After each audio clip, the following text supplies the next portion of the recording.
Mon histoire, je m'appelle Guillaume, je suis développeur, puis je suis devenu coach agile, etc. Non, pas etc. Je suis devenu coach agile, mais voilà. C'est pas ce dont j'ai envie de vous parler aujourd'hui. Ce dont j'ai envie de vous parler aujourd'hui, c'est mon expérience dans les jeux de rôle en tant que maître de jeu.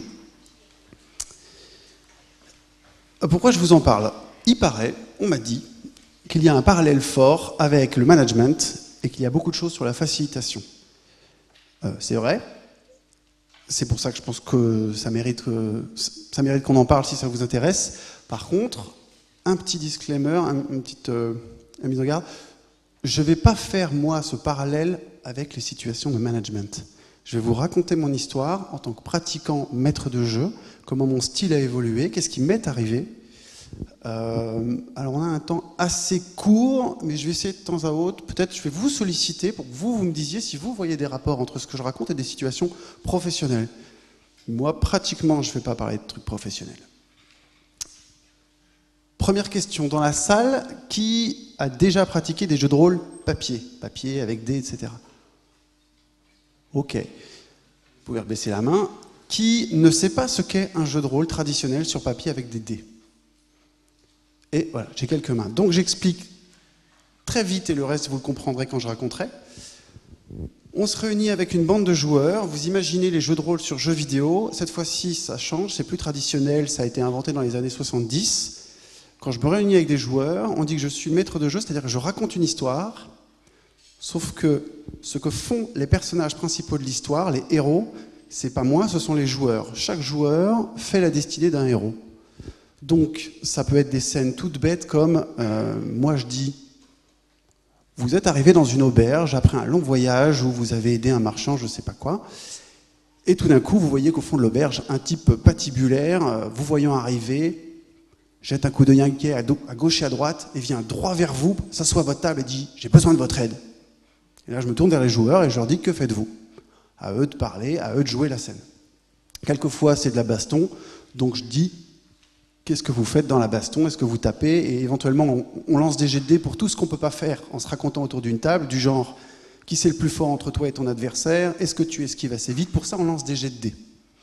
Ou bien, est-ce que ton personnage, qui vit dans un monde, par exemple, fantastique et médiéval, a des connaissances particulières en, je ne sais pas quoi, en ingénierie, en légende, ou des choses comme ça? Clair jusqu'ici? Vous voyez un peu la scène? J'ai un nom là-bas. Si.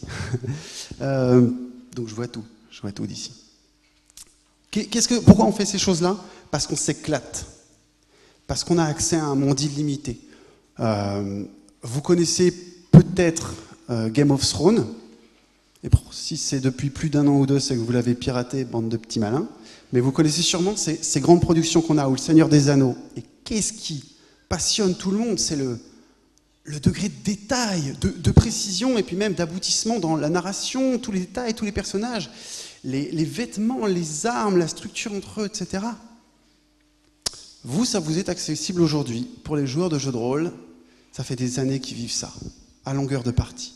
Quand on se raconte une histoire, la seule limite, c'est son imagination. Et on vit des choses démentielles. Et c'est le but. Pourquoi moi je fais le maître de jeu? Honnêtement, pourquoi? On est maître de jeu, généralement, à part une certaine forme de générosité. C'est agréable, mais il faut être clair, hein, c'est comme c'est comme faire une grosse soirée chez vous. C'est pas vous qu'en profiterez, mais vous êtes content si les autres sont contents. Donc l'objectif d'un jeu de rôle est super simple, c'est s'éclater d'un bout à l'autre, se marrer. Alors, se marrer, vivre de grandes aventures, être traversé d'émotions, se projeter, voir un peu, vivre des aventures.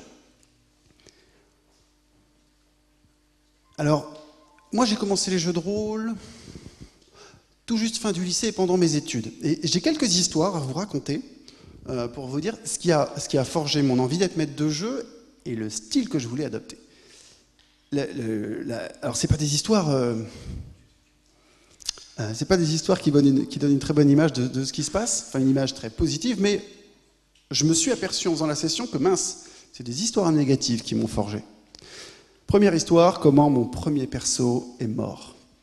C'était dans un monde futuriste, on dirait rétro-futuriste maintenant, un monde cyberpunk, Mon personnage est mort parce qu'il s'est pris à 800 mètres une balle de fusil.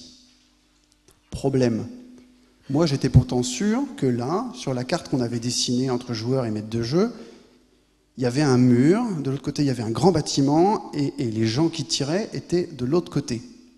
Ouais, mais en fait, non, me dit le maître de jeu, c'est parce que c'est pas clair, c'est au niveau de... En fait, le bâtiment, il est plutôt un peu au sud, là, et ici, en fait, le trait, c'est pas un mur, c'est juste la limite avant la pelouse. Et donc, je prends une balle à 800 mètres pour ça, et le premier personnage, on se projette beaucoup dedans. Et quand il meurt, ça fait mal. Alors moi, je me dis, si un jour je suis maître de jeu, je serai précis sur les règles et précis sur la carte. Ça n'arrivera pas à ça. C'est beaucoup pour un joueur, un personnage. Je ne me mettrai pas comme ça. Je lui offrirai cette précision pour qu'au moins, sur un malentendu, à l'insu de son plein gré, il se fasse buter son perso. C'est inadmissible. Donc moi, je serai un maître de jeu qui sera précis quand je serai maître de jeu. Autre histoire. Alors les joueurs, ceux parmi vous qui ont été joueurs connaissent peut-être, il y a des gens qui ont un talent, ils sont pratiquement hypnotiseurs. Une fois on jouait, donc même partie, je fais un nouveau personnage puisque je suis mort et je continue, et puis nos personnages rentrent dans un bar parce qu'ils vont à la quête d'une information. On rentre dans un bar, généralement on est assis autour de la table et donc assez souvent on fait des tours de jeu, c'est-à-dire le maître de jeu dit au premier à droite, qu'est-ce que tu fais, qu'est-ce que tu fais, qu'est-ce que tu fais, qu'est-ce que tu fais. Et le joueur qui a, Nico qui est à droite du maître de jeu, Patrick, le maître de jeu, commence à dire, attends, je fais un truc mais c'est assez particulier, il faut que je t'en parle, il baisse un peu la voix, il parle au maître de jeu, on les voit parler comme ça, donc on se dit, bah c'est le tour de Nico, ok. Nico fait souvent des messes basses avec le maître de jeu, puis on commence à poireauter, puis il s'écoule du temps, ça a pris 45 minutes. Alors nous, entre-temps, on avait commencé à discuter, à piocher des BD pour bouquiner, on s'ennuyait ferme, quoi. Tout d'un coup, le maître de jeu se tourne vers nous, et Nico aussi, alors, qu'est-ce que vous faites? On dit, bah, je sais pas, décris-nous un petit peu la boîte de nuit ou le bar où on s'est rendu. Et non, pour le camion là qui vous fonce dessus, qu'est-ce que vous faites? Il y a un camion dans ton bar. Visage décomposé du maître de jeu. Il vient de réaliser qu'il a joué 45 minutes avec un seul joueur, tout seul. Il nous a oubliés. Nico est doté de ce don de l'hypnotisation de maître de jeu. C'est pas le seul, hein. C'est pas le seul. Et je suis sûr que vous en avez croisé. Il y en a des joueurs comme ça. Il y a des joueurs, ils monopolisent la partie. Non, c'est pas tous les joueurs, mais de ma maigre expérience, et quand vous traînez dans des conventions de jeux de rôle, moi je dirais 1 sur 20 ou 1 sur 10 ont des comportements un peu comme ça. Et donc ça veut dire que si vous avez fait 3-4 parties avec des gammes de joueurs, des tables de joueurs différentes, vous en avez croisé dans votre life. Vous avez croisé ce genre de joueurs. Et vous savez que en fait, c'est barbant pour les autres. Et c'est barbant pour le maître de jeu. Donc moi je me suis dit, moi je serai impartial quand je serai maître de jeu, il y en aura pour tout le monde. Les gars là, on les connaît, hein. Sans rire, dans les communautés on les connaît, on sait qu'il y a machin, il faut toujours le gérer quand vous êtes maître de jeu, parce qu'il vous accapare sinon. Lui, à l'autre bout de la table, parce que s'il se met à côté, il finit toujours par arriver à vous capturer, donc vous le mettez à l'autre bout de la table, et puis vous offrez du temps pour tout le monde. Je serai un maître de jeu impartial.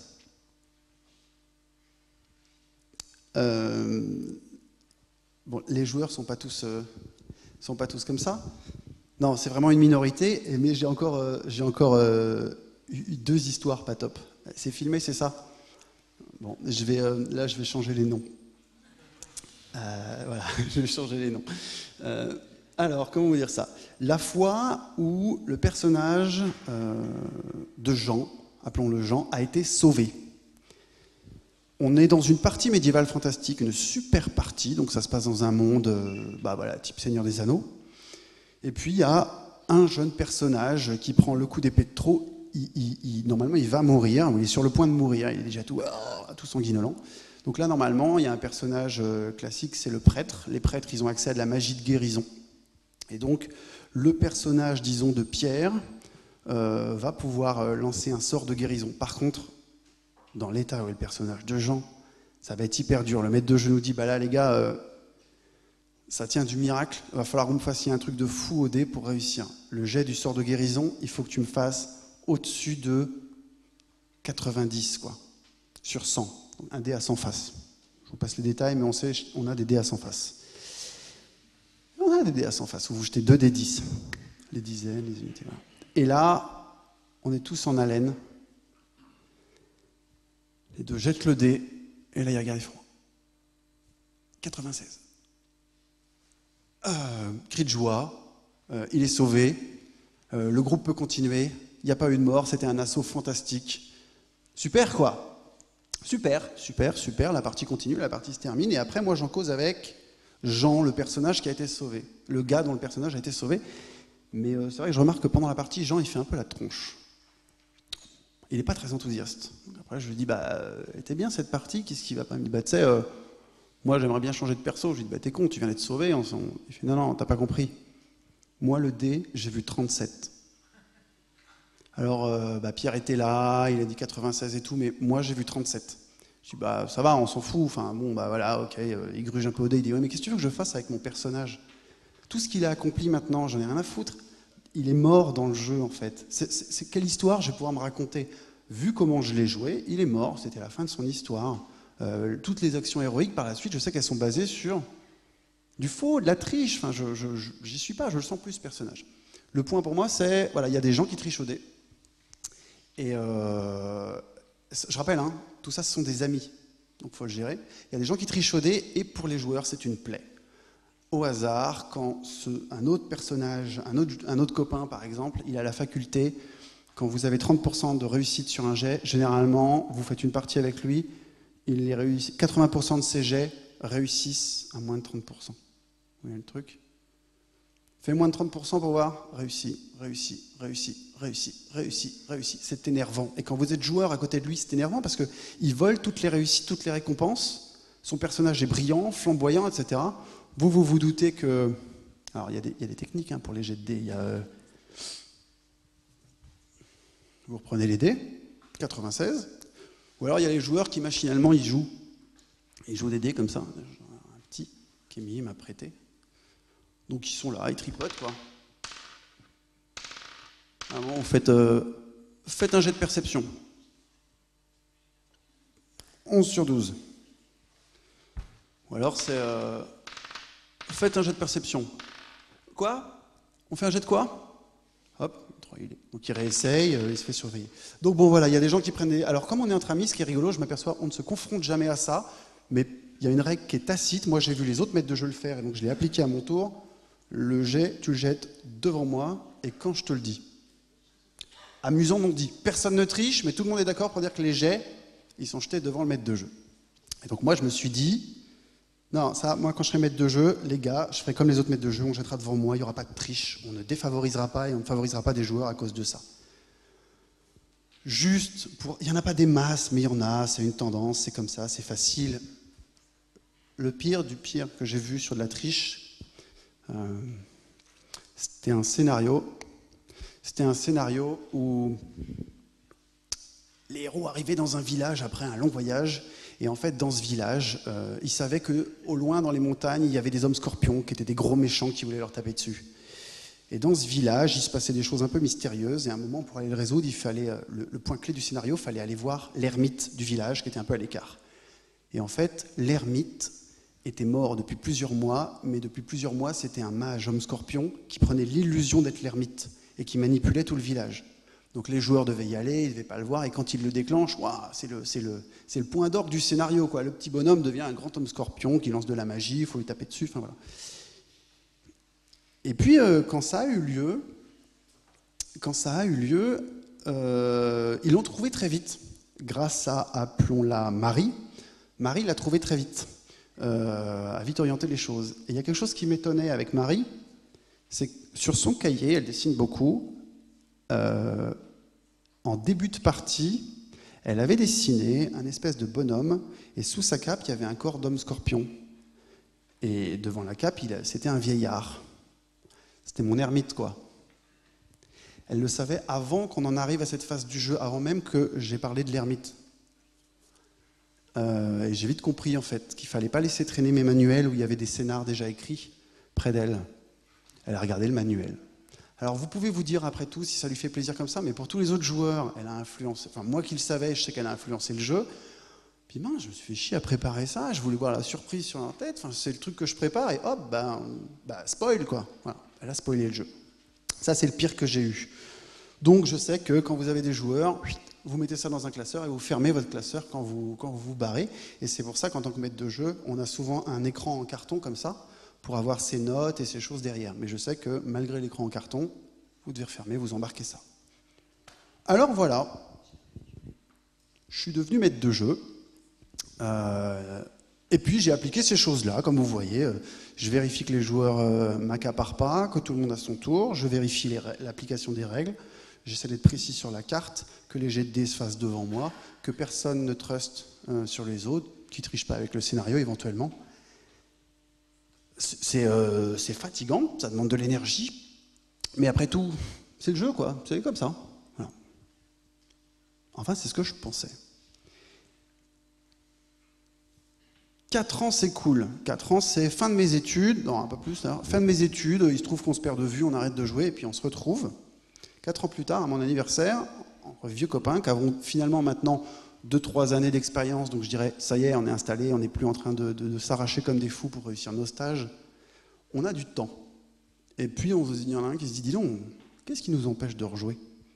Alors, qu'est-ce que ça donne quand des maîtres de jeu, quand des joueurs qui approchent, qui sont quelque part avant la trentaine ou à 30 ans, jouent? C'est plus la bande de petits, la bande de post-lycéens qui sont dans un coin. C'est quand est-ce qu'on joue? Là, tout le monde sort son BlackBerry et on trouve une date. Et donc on s'est remis à jouer comme ça, en pleine journée, tous les 2 mois, tous les dimanches. Enfin, un dimanche tous les 2 mois. Deux petites choses nous ont frappés. Alors c'est pas moi qui étais maître de jeu au début. D'abord on a joué un scénario qui était dans le commerce et en fait on l'a bousillé. C'est-à-dire nous en tant que joueurs, on est allé faire ce qu'il fallait pas faire. Il y avait un truc qui nous agaçait dans le scénario, c'est la découverte que c'était quand même un peu, il y avait plein de grosses ficelles, c'était assez manichéen, c'était pour les gamins quoi. Enfin c'était pour des jeunes. Exemple, à un moment où vous croisez une petite population de petits humanoïdes, mignons comme tout, ils doivent faire 1 mètre de haut. Et là, en fait, pour leur parler, il faut lâcher toutes vos armes, leur faire confiance, se laisser emmener dans leur tribu et leur parler. Et là, ils vont vous confier une quête, je sais pas quoi. Donc, c'est pas très réaliste comme comportement. Juste parce qu'ils font 1 mètre, mais ils font 1 mètre avec 2-3 qui ont l'air d'être des mages lanceurs de sorts, et puis des types qui ils ont les moyens de vous tuer, ils ont des armes, etc. Et ils sont vindicatifs au début. Vindicatifs tant que vous ne posez pas vos armes. Donc, mais ils sont mignons. Donc on lâche les armes, on leur fait confiance. Par contre, du coup, ils nous disent qu'il faut aller... Ils sont menacés par la tribu des hommes reptiles qui font 1 mètre de haut, mais qui ont des écailles. Et c'est des gros méchants, donc il faut aller taper sur les hommes reptiles. Je résume, quand ça fait 1 mètre, si c'est mignon, vous faites confiance. Si c'est moche, vous tapez. C'était amusant à 17 ans. On aimerait mieux quand même. Donc on avait envie d'un jeu plus adulte, quoi. Et puis, je parlais de gaminerie, donc je reprends la maîtrise, donc on bousille ce scénar et je reprends la maîtrise derrière. Je démarre une nouvelle campagne de jeu. Donc campagne, c'est une partie, généralement un scénario, donc il y a un début, une fin. Quand vous enchaînez les scénarios pour gérer la destinée à long terme des personnages, on appelle ça une campagne de jeu. Voilà. Ça reprend les termes de campagne militaire. Et donc je reprends, et là je me rends compte, ce que je vous racontais, contrôler les jets de dés et tout, mais c'est épuisant en fait. C'est épuisant, c'est pas fun. Moi je me marre vraiment pas en fait. Je me crame. Et il me casse les pieds, les joueurs comme ça. Les joueurs qui m'accaparent, les types qui trichent. Ça me gave. Puis je commence à être un petit peu, après quelques années c'est cool, je commence à avoir un peu de bouteille et puis avoir un regard de coach, un regard sur la dynamique d'équipe. Et puis je me dis, attends, on n'est pas entre gamins, quoi. Je vous raconte quand même juste le métier des mecs avec qui je joue. Il y en a un qui est commerçant, il y en a un qui est avocat, il y en a un qui est directeur dans une boîte qui gère des fonds financiers. Il y en a un qui est patron de start-up et avant il était directeur technique sur une boîte assez grosse. Et il y a un autre, il est consultant en organisation. Non, c'est pas des tanches, quoi. En plus, je les connais, c'est mes potes. Ils sont chouettes, ils sont drôles, ils sont intelligents. Moi, je me dis, maintenant, j'aimerais qu'on joue et j'aimerais voir les intelligences. J'aimerais qu'en jeu, provoquer leurs intelligences pour qu'ils jouent de manière intelligente, pour qu'ils soient malins, stratégiques, vifs, créatifs, retors, drôles, fun, qu'ils aient des personnages très marqués. Un exemple, un personnage marqué, vous avez un personnage pas marqué, c'est salut, je joue un elfe, j'ai un arc et puis je tire de loin, et voilà. Et vous avez tous les poncifs sur les elfes que vous pouvez jouer en déroulé. J'aime pas les nains, je me tiens à l'écart du combat, blabla. Et vous vous barbez, mais en fait, vous savez pas grand-chose sur le personnage. Puis vous avez la version... moi, je joue un prêtre, en fait, il est alcoolique, et il boite, parce qu'un jour, il s'est trop bagarré dans une taverne. Son gros problème, hein, c'est la boisson, mais c'est aussi avec ça qu'il facilite les gens. Il n'est pas très très bon à la magie, hein, mais par contre, il a un bon contact, quoi. Il est fluide, il est fun. Avec ce personnage-là, qui boite, qui picole un peu trop et qui est assez nul sur les sorts, ben là, vous allez vous marrer. Et c'est ça que je voulais voir, moi, des trucs truculents, vous voyez, un peu plus de Tarantino, quoi, dans la manière dont on joue. Donc, je me dis, c'était bien, j'avais décidé d'être un maître de jeu que je résumerais par fair play. Et aujourd'hui, ça me gonfle, en fait. Je voudrais plus être ça. Avec les joueurs, donc le deuxième événement qui m'a vraiment fait changer un truc, avec les joueurs, un jour, on s'est dit qu'on voulait jouer plus vite pour jouer plus souvent, et que des combats qui durent 2 heures, on en avait marre. On aimerait des scènes d'action qui aillent vite. Est-ce qu'on est capable de jouer une scène de combat en 5 minutes? Alors, il y a des règles précises sur les combats, des tours d'action, qui sont régis par des jets d'initiative, des choses comme ça. Donc, c'est assez précis, il y a des règles. On simule des choses que maintenant vous trouvez faites toutes seules en électronique quand vous jouez à Baldur's Gate ou Neverwinter Nights 2 reprennent des règles de Donjons et Dragons. Mais vous ne le voyez pas, vous cliquez. Nous, il faut qu'on déroule les règles et qu'on respecte. On a cherché où est-ce qu'on perdait du temps et on s'est rendu compte, donc je vais vous lister les choses qu'on a mises en place. Et après, j'aimerais bien que vous me disiez, après je vais vous demander ce que ça évoque comme changement dans la relation avec mes joueurs pour vous. Première chose, on a mis en place un bâton de parole, un bâton de tour en fait. Un truc qu'on fait habituellement dans les cercles de parole. Le bâton de tour, si tu l'as, tu parles. Si tu l'as pas, c'est que c'est pas ton tour et tu te tais. Du coup, on a un seul joueur qui parle à la fois. Moi, à partir de là, c'était plus à moi de gérer les tours. Et ça m'a fait gagner de l'énergie en jeu, mais un truc de dingue. Je n'avais plus à maintenir la discipline de c'est à toi de jouer, c'est pas à toi de jouer. Vraiment, vraiment agréable. Deuxième chose, on s'est dit, quand on joue, vous êtes prêt à jouer. Si je dis, vous êtes attaqué, faites un jet de réflexe. Ceux qui me disent que leurs dés sont encore dans leur sac, attends, ma feuille de personnage, elle est sous les pizzas, je sais pas combien j'ai en réflexe. T'as perdu, ton personnage n'est pas prêt. Donc on considère, on admet tous cette règle ensemble. Effet pour moi, j'ai plus à les attendre, j'ai plus à me soucier qu'ils soient prêts. Et en fait, en plus, c'est assez fun parce que du coup, il y a des gars qui ratent leur tour, ça commence un peu à mettre ça met des échecs, ça met des trucs drôles, quoi.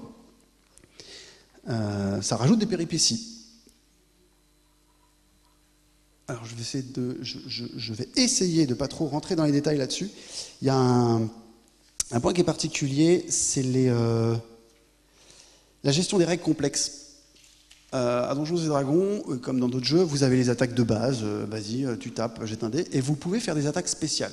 Généralement, elles font moins de dégâts, mais elles vous donnent des avantages en jeu, comme vous mettez un type à terre en lui faisant un croche-patte, par exemple, ou bien vous le désarmez, vous l'agrippez à main nue pour aller, je sais pas quoi, l'assommer ou lui faire un étranglement. Enfin, des choses un peu plus truculentes ou plus funky.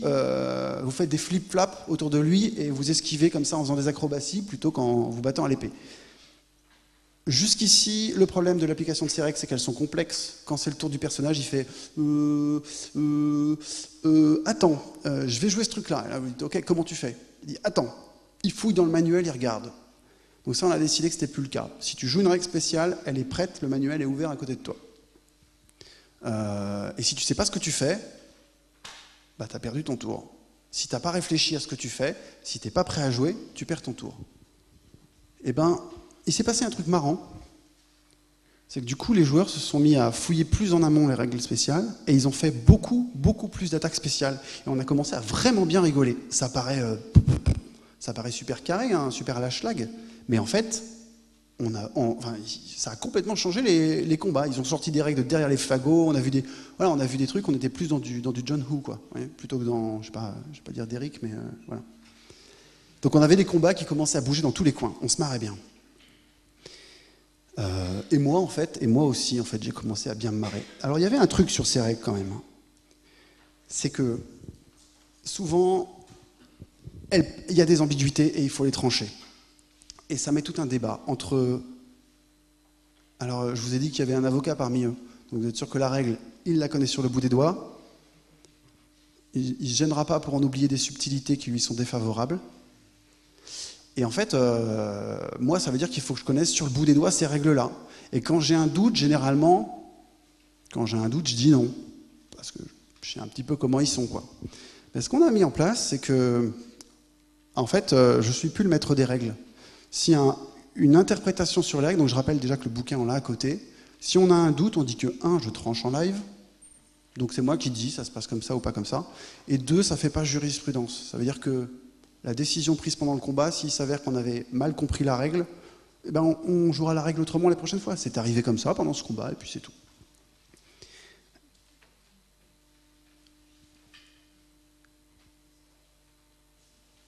Je vous laisse en tirer la conclusion. Donc tout d'un coup, voilà, on tranche comme ça, et puis c'est eux qui regardent les règles. Alors on a ces choses-là, le bâton de parole. Le tour où on est prêt à jouer, sinon on perd son tour. Ou alors, dans ces cas-là, ils me disent je vais attendre mes autres camarades. Donc il y a eu plus de collectifs. On a les règles spéciales, ils se mettent à en jouer beaucoup plus. On a les règles qu'on tranche en live, ça donne de la fluidité. J'ai plus le tout dernier petit point, mais c'est pas grave.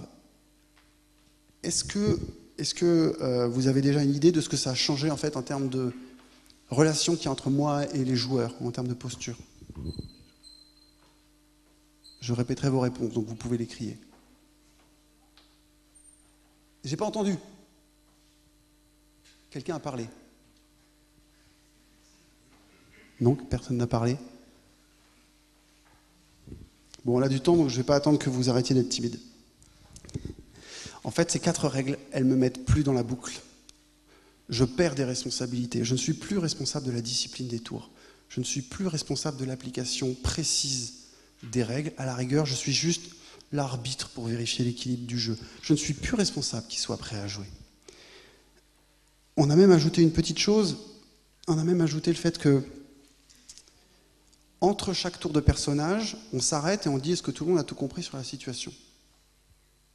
Donc on a établi une règle qui est, en fait ça correspond à la règle, tout le monde doit toujours tout comprendre sur ce qui se passe. Donc eux aussi, ils comprennent mieux ce qui se passe, ils hésitent moins quand c'est leur tour de jouer, et tout d'un coup c'est plus facile à suivre le combat pour eux. Et donc je ne suis plus responsable du fait que les tours soient courts. Quand c'est leur tour de jouer, ils ont toutes les infos, ils annoncent et c'est réglé. Et en fait, ça a complètement allégé l'énergie que me prenait l'animation d'un combat. Mais c'est saisissant, quoi. Et la lumière s'est faite, j'ai compris qu'en fait, j'avais délégué tout ça.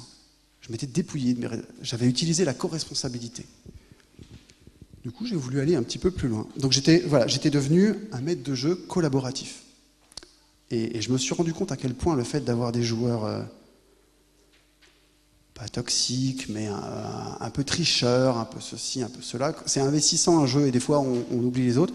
Je me suis rendu compte que j'avais pris sur moi en fait la responsabilité que la partie se passe bien et que tout le monde se comporte bien. Et que j'avais été très influencé par quelques joueurs qui mettaient ça en défaut. Et c'est une telle prise de conscience que j'ai décidé de m'en faire un manifeste qui est le manifeste pour la co-responsabilité en jeu de rôle. C'est-à-dire que maintenant je dis à mes joueurs, vous êtes tous responsables de ce qui se passe autour de la partie. S'il y a un type qui prend plus de temps, il n'y a pas que moi, le grand maître, qui peut dire « arrête de prendre plus de temps ». Vous n'êtes pas des consommateurs, je ne suis pas un fournisseur. Si l'un de vous se comporte en consommateur parce qu'il dit « je m'en fous, moi je veux ma partie et je m'en fous des autres », c'est à vous d'aller lui rappeler qu'on est là en équilibre. Moi je fais jouer le scénario et vous faites en sorte que ça se passe bien. Et donc, pour les joueurs, moi, mon manifeste, c'est de dire, si on voit un scénario, un maître de jeu qui est dans la merde, qui est débordé, stressé, on lui dit tu veux de l'aide? De mes joueurs, j'ai eu Tu veux que je gère la musique? Il faut comprendre l'influence d'une partie avec de la musique. Je ne vous ai pas raconté des histoires positives qui m'avaient marqué. J'ai vu un type, il nous a joué, je crois que ça s'appelait La Nuit des Profondeurs, une campagne nordique, très marquée. Lui, c'était le maître de jeu que je voulais être plus tard. Ça se passait dans un grand nord mythique. Et on n'avait pas des armures, on avait des peaux de bêtes, parce qu'il y a de la fourrure et ça tient chaud, des peaux de bêtes de différentes épaisseurs. On jurait par Thor ou Odin. On ne se baladait pas sur des chevaux, on se baladait sur des bœufs ou des bisons, vous voyez. Et en fait, ça vous transportait. Je parlais de Game of Thrones ou du Seigneur des Anneaux, ça vous transportait dans un monde. Et là-dessus, ce gars, quand arrivaient les ennemis, il nous sortait de la musique classique de l'Anneau des Nibelungen, du Wagner.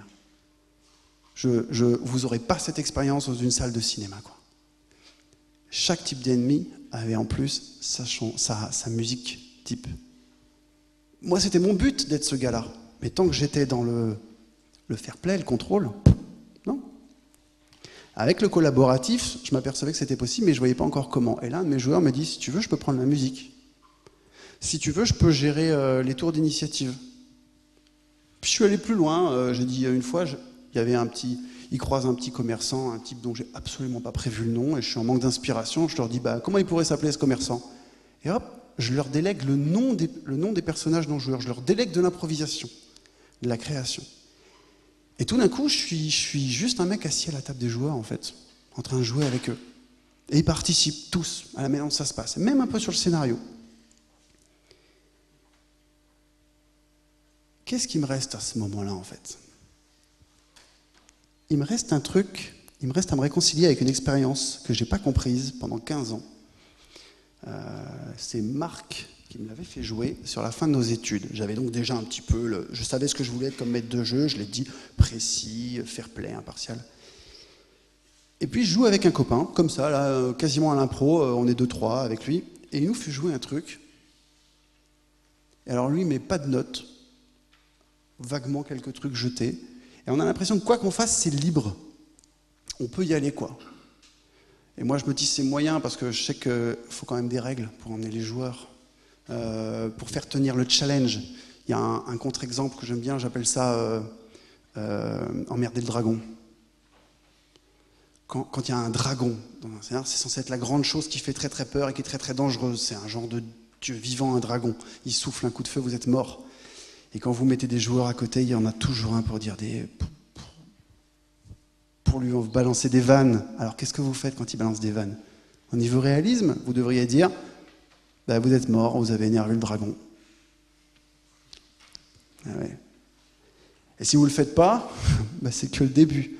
Les milices dans les villes, ils vont rien faire, ils vont brûler la prochaine ville, ça va être juste n'importe quoi en fait. Et pourtant ce gars-là, lui, il nous mettait pas grand-chose, et il nous a emmenés dans une histoire avec un dragon, une milice, on a négocié avec ce dragon, etc. Mais il avait l'air tellement décontracté que je m'étais dit, c'est du coup de bol, il est gentil, on a été gentil. On n'a pas cherché à pourrir son scénario. Mais c'est du coup de bol. Et dans ma tête, j'avais classé ça du... J'ai pas compris comment il a fait, mais enfin, je m'en fous un peu, quoi. C'est du... Je sais pas. Et en fait, j'étais pas prêt à comprendre. Quand j'ai sorti toutes ces choses, quand je me suis mis à être collaboratif avec mes joueurs, et que tout d'un coup, je me suis retrouvé avec quelque chose de fort, j'ai compris ce qu'il faisait parce que j'ai commencé vaguement à le faire. J'ai commencé à utiliser le cœur de mon rôle, la narration. Je ne contrôle plus les joueurs, je ne fais plus tout ça. Et comment je gère tous ces cas particuliers, les types qui accaparent, les gars qui magouillent sur les règles, les mésinterprétations, comment je gère ça? J'ai qu'à être astucieux au niveau de la narration et du scénario. Vous avez déjà vu Dexter, ou ce genre de série, un truc qui est dingue, c'est les nœuds de situation dans lesquels ils peuvent mettre les personnages, et comment... d'un artifice, d'un événement imprévu, il retourne tout ça. Et quand vous le suivez, vous êtes OK avec ça. Et vous prenez du recul, vous vous dites, oh la vache, ils jouent avec le scénario, ils vous emmènent, ils sortent leur personnage de problème, ils le remettent dedans. Ça a l'air assez aléatoire, et c'est beau parce que c'est très agréable à suivre, c'est surprenant. Tant que l'histoire est belle, le spectateur est toujours d'accord. Tant que la narration est chouette, le joueur y suit. Et en fait, donc moi, je commence à essayer d'utiliser ça maintenant. J'utilise la narration pour emmener les joueurs. Et Marc ne faisait que ça. Et on ne se rendait sûrement pas compte.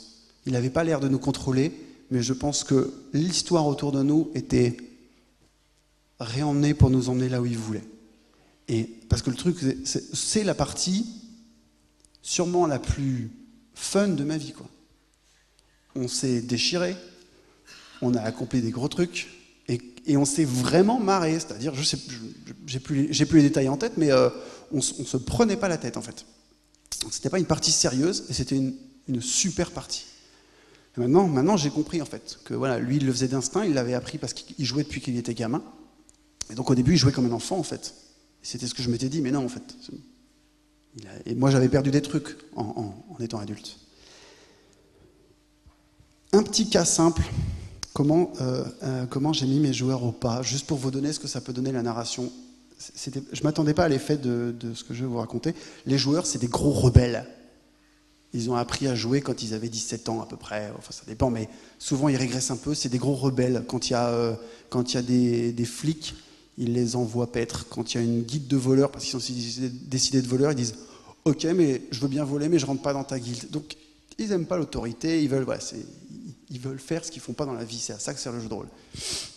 Seulement vous avez une partie à faire jouer, vous voulez un monde avec un peu de challenge, et pour le challenge, il faut des contraintes. Et bien moi, je devais les faire passer par l'armée, pour aller d'un endroit à un autre. C'était un pays en guerre, c'était un monde médiéval fantastique. Et au début, je leur propose d'intégrer la milice. Parce que la milice se rend d'un point A à un point B au travers d'une zone dangereuse, et le plus simple pour eux, c'est de se faire enrôler par la milice jusqu'au point où ils veulent aller. Et au début, ils me font tous « Ouais, bon, alors d'accord. » Alors, à chaque fois, ils ont des circonstances particulières qui marchent, donc ils me font Ok, je veux bien, je rentre dans la milice, mais après, je me casse, parce que moi, j'en suis pas de vos trucs. » Au bout d'un ou deux scénarios dans la milice, j'ai mis des grades. Il y en a un, il est passé sergent. Il a été récompensé. Les autres, ils sont passés, je ne sais plus quel grade je leur ai mis, mais voilà. Et bien, après, ils étaient fiers d'être dans la milice. Et même, j'ai eu, donc, rappelez-vous les rebelles, j'ai quand même eu un scénar où tout d'un coup, il y en a un qui se tourne vers l'autre, qui dit « Bon, les gars, qu'est-ce qu'on fait ?» Et là, ils regardent et font « C'est toi le sergent, hein ?» Voilà jusqu'où, par la narration, on peut emmener les joueurs. Qu'est-ce que j'en tire comme conclusion? Donc, vous avez vu, en fait, on n'a pas du tout eu le temps de causer. Donc, on en parlera au café après. Qu'est-ce que j'en tire? Comment je suis arrivé à ce niveau-là, en fait? Je suis sorti du script que d'autres avaient écrit pour mon rôle de maître de jeu. J'ai réappliqué ce que des maîtres de jeu faisaient. C'était une connerie. Donc je pense que quand vous intégrez un rôle polaire de leadership, de management, ça fait partie des choses. Il ne faut pas écouter ce qu'on vous raconte. Par la co-responsabilisation, par la délégation, je me suis libéré d'énormément de choses que je n'arrivais pas à faire. Et ça m'a permis de toucher au cœur de mon rôle. Juste le storytelling, juste la narration. Et maintenant que j'ai les mains libres pour le faire, je dirais que ça y est, c'est seulement maintenant que je commence à progresser sur le sujet. Mais par contre, je peux commencer... Il y a de la puissance dans la narration. Alors je la fais à ma manière, hein. Il y a des gars qui préparent beaucoup leur scénar, moi je suis plutôt dans l'impro. Vous faites votre style, mais votre style, vous ne pouvez le faire que si vous vous êtes libéré des contraintes. Et un petit point que j'ai compris, on est connectés tous les deux. Vous ne pouvez pas exploiter votre rôle et votre style si vous passez toute votre énergie à essayer de maintenir à garder votre position sur le trône du maître de jeu, du manager, du facilitateur. Merci.